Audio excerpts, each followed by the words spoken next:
إن الحمد لله نحمده ونستعينه ونستغفره ونستهديه ونعوذ بالله من شرور أنفسنا ومن سيئات أعمالنا من يهده الله فلا مضل له ومن يضلل فلا هادي له أشهد أن لا إله إلا الله وحده لا شريك له وأشهد أن محمدا عبده ورسوله وصفيه من خلقه وحبيبه بلغ الرسالة وأدى الأمانة ونصح للأمة وجاهد في سبيل الله حتى أتاه اليقين اللهم صل وسلم على سيدنا محمد في الأولين وصل وسلم على سيدنا محمد في الآخرين وصل وسلم على سيدنا محمد في كل وقت وحين وصل وسلم على سيدنا محمد في الملأ الأعلى إلى يوم الدين وعلى آله الأخيار وأتباعه الأبرار وأزواجه الأطهار وبعد فإن أصدق الحديث كتاب الله وخير الهدي هدي محمد صلى الله عليه وسلم وشر الأمور محدثاتها وكل محدثة بدعة وكل بدعة ضلالة وكل ضلالة في النار يا أيها الذين آمنوا اتقوا الله حق تقاته ولا تموتن إلا وأنتم مسلمون يا أيها الناس اتقوا ربكم الذي خلقكم من نفس واحدة وخلق منها زوجها وبث منهما رجالا كثيرا ونساء واتقوا الله الذي تساءلون به والأرحام إن الله كان عليكم رقيبا يا أيها الذين آمنوا اتقوا الله وقولوا قولا سديدا يصلح لكم أعمالكم ويغفر لكم ذنوبكم ومن يطع الله ورسوله فقد فاز فوزا عظيما Ikhwatal hudur, dalam sebuah riwayat diceritakan bahwa seorang muslim mendatangi Umar bin Khattab dan mengadukan bahwa anaknya sangat sulit diatur, bahwa anaknya sangat durhaka kepada orang tuanya. Kemudian Umar bin Khattab menyuruh orang tersebut untuk membawa anaknya kepada beliau. Hadirin sekalian, dan di situ anaknya kemudian ditanya oleh Umar bin Khattab, "Kenapa? Apa yang terjadi dengan engkau?" Kemudian anak tersebut bercerita kepada Umar bin Khattab, "Wahai Amirul Mukminin, meskipun seorang anak memiliki kewajiban kepada orang tuanya, tetapi orang tua juga punya kewajiban atas anaknya. Tetapi anak juga punya hak atas orang tuanya. Amirul Mukminin, apakah hak seorang anak dari orang tuanya? Apakah kewajiban bapak atas anaknya?" Kemudian Umar bin Khattab menjawab, "Yang pertama, ar-rizqu, memberinya rezeki, makanan, pakaian, tempat tinggal dan lain sebagainya. Yang kedua, ikhtiyarul memilihkan ibu yang baik untuk anaknya. Yang ketiga, tahfizuhu lil Quran, membuatnya mampu menghafal Al-Quran, mungkin satu ayat, mungkin satu surat dan lain sebagainya." Hadirin sekalian, yang terakhir adalah tasmiyatuhu bi ismin shalih atau bi ismin hasan, memberikan nama yang baik kepada anaknya. Maka kemudian anak tersebut berkata kepada Amirul Mukminin Umar bin Khattab, "Wahai Amirul Mukminin, aku tidak mendapatkan hal tersebut. Ayahku memilihkan ibu untukku di pasar. Ayahku membeli budak di pasar dengan harga yang cukup murah, kemudian pulang ke rumah, maka aku pun lahir. Dan saat aku lahir, aku diberi nama Ja'la. Ja'la artinya kerikil yang berwarna hitam yang banyak kita temukan di jalan. Dan ayahku ini belum pernah membuatku hafal walau satu huruf pun." Kemudian Umar bin Khattab berkata kepada orang muslim yang mengadu kepada beliau, "Laqad sabaqta waladaka ilal uquq." Kamu lebih durhaka, kamu mendahului kedurhakaan dari anakmu. Silakan pulang, aku tidak bisa berbuat apa. Demikian kata Umar bin Khattab. Hadirin sekalian, Allah Subhanahu wa taala berfirman di dalam Al-Qur'an, "Al-malu wal banuna zinatul hayatud dunya wal baqiyatus sholihatu khairun 'inda rabbika thawaban wa khairun amal." Sesungguhnya anak-anak, harta dan anak-anak adalah perhiasan dunia. Ketika mereka diurus dengan baik, maka akan membawa kebahagiaan bagi orang tuanya, bagi pemiliknya. Sebaliknya, jika diurus dengan tidak baik, maka akan menimbulkan kesengsaraan, bisa jadi menimbulkan azab di waktu-waktu kemudian. Hadirin sekalian, karena itu Allah Subhanahu wa taala juga berfirman di dalam Al-Qur'an, "Ya ayyuhalladzina amanu qu anfusakum wa ahlikum nar." Wahai orang-orang beriman, jagalah kalian dan juga anak-anak kalian dari api neraka. Hadirin sekalian, kita dititipi anak, tentu saja kita memiliki kewajiban untuk mengurus mereka.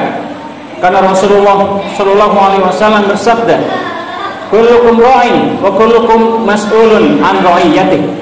Setiap kalian adalah penggembala, penanggung jawab, dan setiap kalian akan ditanya tentang tanggung jawab kalian.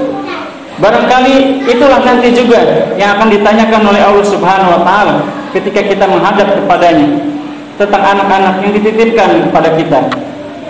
Hadirin sekalian, jika kita melihat kisah-kisah para nabi, kita akan mendapati bahwa mereka senantiasa memperhatikan pendidikan anaknya. Salah satunya Nabi Ibrahim. Dalam Al-Quran diabadikan doa beliau, "Rabbi ja'alni muqimas sholati wa min dzurriyyati Rabbana wa taqabbal du'a." Wahai Tuhanku, jadikanlah aku mendirikan sholat dan juga anak-anakku. Wahai Tuhanku, kabulkanlah doa kami. Maka kita lihat dalam Al-Quran begitu banyak doa dari Nabi Ibrahim untuk anak-anaknya, termasuk Ismail dan Ishak. Maka mereka berdua pun tumbuh menjadi nabi yang soleh, rasul yang jujur, dan lain sebagainya. Wadhkur fil kitab Ismail innahu kana shadiqal wa'di wa kana rasulan nabiyya. Sebutlah Ismail, dia adalah orang yang jujur janjinya, benar janjinya, dan merupakan seorang nabi dan rasul. Itu adalah buah dari usaha keras dari Ibrahim mendidik anaknya, mendoakannya, memberikannya contoh, sehingga Ismail menjadi anak soleh yang selanjutnya menjadi nabi dan rasul yang meneruskan perjuangan beliau. Hadirin sekalian, lalu ada juga perintah yang harus kita ingat di dalam Al-Quran, yang Allah perintahkan kepada nabinya dan juga kepada kita umatnya, wa'mur ahlaka bis-shalah wastabir 'alaiha, dan perintahkan anak-anakmu untuk sholat dan bersabarlah atas hal itu. La nas'alukum rizqan nahnu narzuquk. Kami tidak minta rezeki kepada kalian, kami yang memberi kalian rezeki. Hadirin sekalian, memang sholat bukan hal yang mudah, apalagi mengajarkannya kepada anak kecil.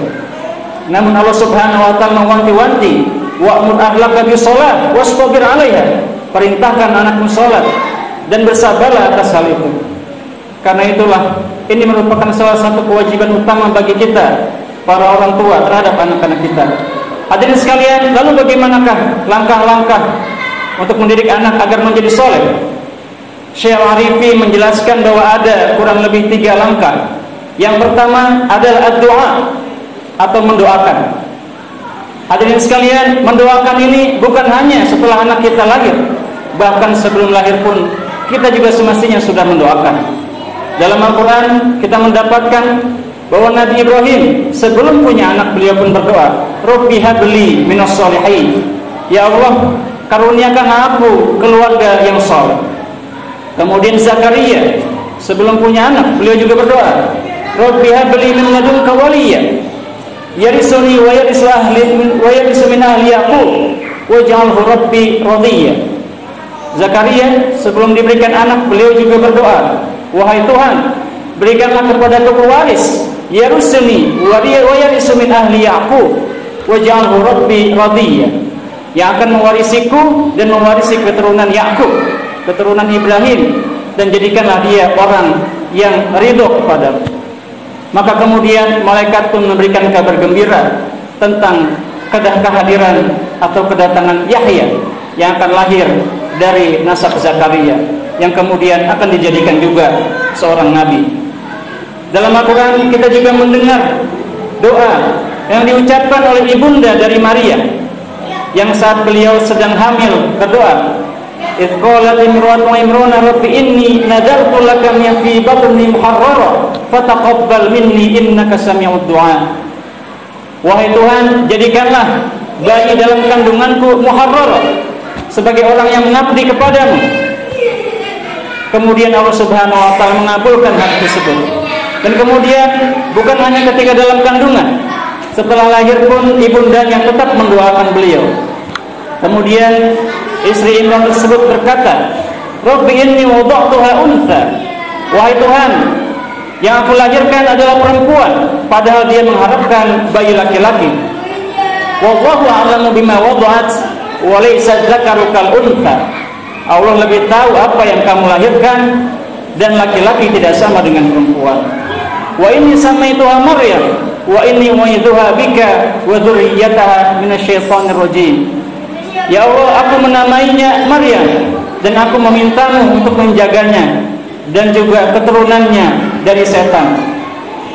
Fa'ambataha nabatan hasanah fataqabbala rabbuha biqabulin hasanin wa ambataha nabatan hasanan. Maka kemudian Allah Subhanahu wa taala menerima doa tersebut dan membuat Maryam tumbuh dengan pertumbuhan yang baik, yang kemudian menjadi ibunda bagi Nabi Isa alaihissalam, salah satu nabi besar dari umat muslim. Hadirin sekalian, doa ini merupakan salah satu doa yang mustajab, karena Rasulullah Shallallahu Alaihi Wasallam bersabda, "Salasu da'awati mustajab." Ada 3 doa yang mustajab, la yurad, tidak ditolak. Yang pertama, doaul walid li waladi, doa orang tua untuk anaknya. Doa shaim, doa orang yang berpuasa. Wa doa al-mazlum, doa orang yang terzalim. Maka hadirin sekalian, doa orang tua kepada anaknya merupakan salah satu doa yang mustajab. Karena itulah sudah sepatutnya kita tidak berhenti mendoakan anak-anak kita setelah sholat kita, dan kapanpun di waktu yang kita bisa, untuk selalu mendoakan anak-anak kita. Karena hal tersebut merupakan doa yang tidak ditolak oleh Allah Subhanahu wa taala. Bahkan dalam Al-Quran kita menemukan bahwa salah satu sifat dari hamba Allah, wa ibadur rahman alladzina yamshuna 'alal ardi hauna wa idza khatabahum jahiluna qalu salam. Sifat-sifat orang dari hamba Allah, ibadur rahman, yamshuna fil ardi hauna, berjalan dengan rendah hati, dan ketika berbicara ia mengucapkan kata-kata yang baik. Dan doa mereka, yaquluna rabbana hab lana min azwajina wa dzurriyyatina qurrata a'yun. Wahai Tuhan kami, berikanlah kami keindahan, kebaikan pandangan terhadap anak-anak kami. Wa dzurriyyatina qurrata a'yun waj'alna lil muttaqina imam, dan jadikanlah kami pemimpin bagi orang-orang bertakwa. Hadirin sekalian, dan salah satu hal yang perlu kita ingat adalah bahwa doa seorang tua kepada anaknya diijabah. Meskipun doa itu buruk, baik dan buruk diijabah. Karena itu hadirin sekalian, salah satu hal yang harus kita jaga sebagai orang tua adalah jangan sampai kita mengucapkan sedikit pun kata-kata buruk kepada anak-anak kita. Karena bisa jadi doa tersebut diijabah oleh Allah Subhanahu wa taala. Rasulullah Shallallahu Alaihi Wasallam bersabda, "La tad'u ala anfusikum, wala amwalikum, wala auladikum." Jangan kalian berdoa keburukan untuk diri kalian, untuk harta kalian, untuk anak-anak kalian. Wa asa an tuwaffiqu waqtan yustajabu fihi ad-du'a. Bisa jadi kamu sedang berdoa di waktu-waktu mustajab, maka kemudian Allah Subhanahu wa taala menjawab, mengabulkan doa kalian. Hadirin sekalian, hal ini kadang terjadi ketika seorang ibu marah kepada anaknya kemudian berkata, "Kamu akan jadi anak gagal." Bisa jadi 2 tahun kemudian dia benar-benar tidak naik kelas. Mungkin itu salah satu jawaban dari doa ibu tersebut. Maka hadirin sekalian, sekecil apapun kata-kata buruk yang keluar, bisa jadi hal tersebut didengar oleh Allah Subhanahu wa taala. Karena salah satu doa yang tidak ditolak adalah doa orang tua kepada anak. Du'aul walid liwaladi. Hadirin sekalian, lalu bagaimana selanjutnya? Langkah pertama adalah mendoakan, langkah kedua tentu saja memberikan contoh yang baik kepada anak-anak kita. Hadirin sekalian, jika kita lihat bagaimana kisah Nabi Ibrahim dan Nabi Ismail, Nabi Ibrahim mencontohkan sendiri, beliau membangun Ka'bah dengan tangan beliau, menggotong batu-batuan, mengangkat pasir dan lain sebagainya, maka anaknya pun membantu beliau. Nabi Ibrahim sholat, maka anaknya pun ikut sholat. Nabi Ibrahim membayar zakat, maka anaknya pun ikut membayar zakat. Dan hadirin sekalian, salah satu pesan Rasulullah sallallahu alaihi wasallam, ij'alu min ba'di sholawatikum fil bait. Jadikan sebagian salat kalian di rumah.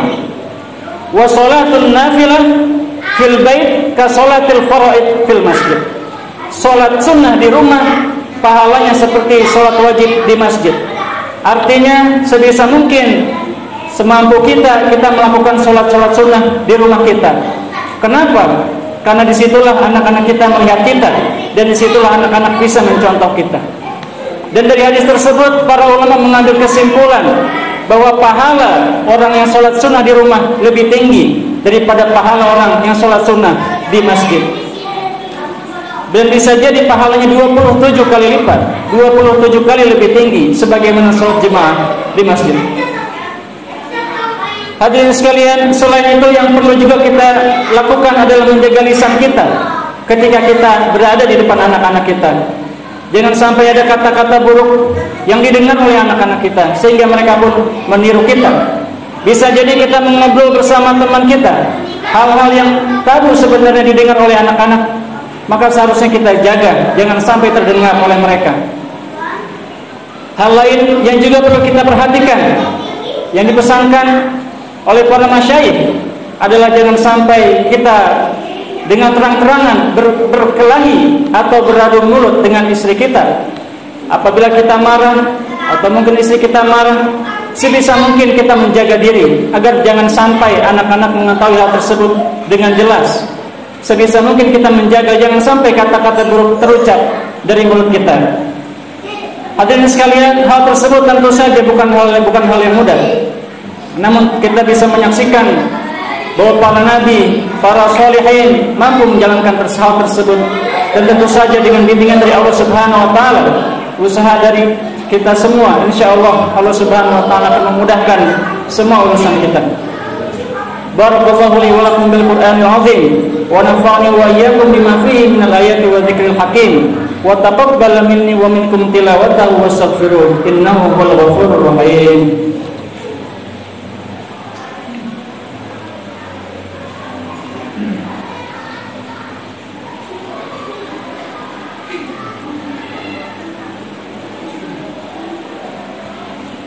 Innal hamdalillah nahmaduhu wa nasta'inuhu wa nastaghfiruhu wa nastahdihi wa na'udzu billahi min shururi anfusina wa min sayyiati a'malina man yahdihillahu fala mudilla lahu wa man yudlil fala hadiya lahu asyhadu an la ilaha illallah wahdahu la syarika lahu wa asyhadu anna muhammadan abduhu wa rasuluhu la nabiyya ba'dahu.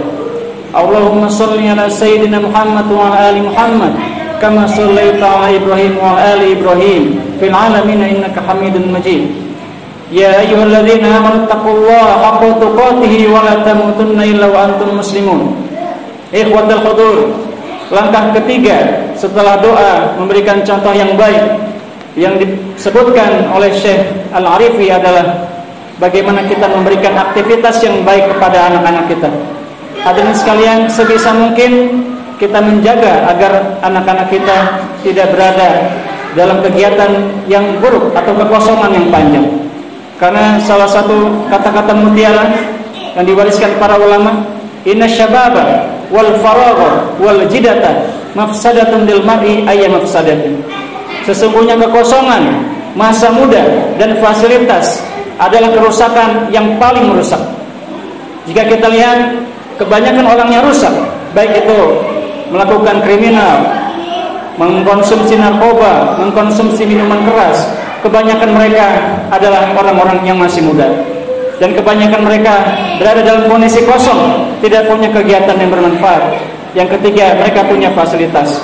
Maka sebisa mungkin kita berikan fasilitas dan juga kegiatan yang bermanfaat agar anak-anak kita memiliki kegiatan sehingga tidak masuk dalam kekosongan yang selanjutnya bisa merusak. Hadirin sekalian, mudah-mudahan kita semua dimudahkan dalam menjalankan semua perintah Allah Subhanahu wa taala, dalam mendidik anak-anak kita dan keluarga kita. Innallaha wa malaikatahu yusholluna 'alan nabi ya ayyuhalladzina amanu shallu 'alaihi wa sallimu taslima. Allahumma shalli 'ala Muhammad wa 'ala ali Muhammad kama shallaita 'ala Ibrahim wa 'ala ali Ibrahim wa barik 'ala Muhammad wa 'ala ali Muhammad kama barakta 'ala Ibrahim wa 'ala ali Ibrahim fil 'alamin innaka Hamidum Majid. Allahumma ighfir lil muslimina wal muslimat wal mu'minina wal mu'minat al ahya'i minhum wal amwat innaka samii'un qaribun mujibud da'awat ya qadiyal hajat. Rabbana hab lana min azwajina wa dhurriyyatina qurrata a'yunin waj'alna lil muttaqina imama. Allahumma aslih lana dinana alladhi huwa ismatu amrina wa aslih lana dunyana allati fiha ma'ashuna wa aslih lana akhiratana allati ilayha ma'aduna waj'alil hayata ziyadatan lana fi kulli khair waj'alil mauta rahatan lana min kulli syarr. Allahumma ij'al Indonesia hadhihi baldatan aminatan mutmainnah sakha'an rakha'an wa sa'iru biladil muslimin. Rabbana atina fid dunya hasanah wa fil akhirati hasanah wa qina adzabannar. Ibadallah, innallaha ya'muru bil 'adli wal ihsan wa ita'i dzil qurba wa yanha 'anil fahsya'i wal munkari wal baghi ya'idukum la'allakum tadhakkarun wa la dzikrullahi akbar. Aqimus shalah.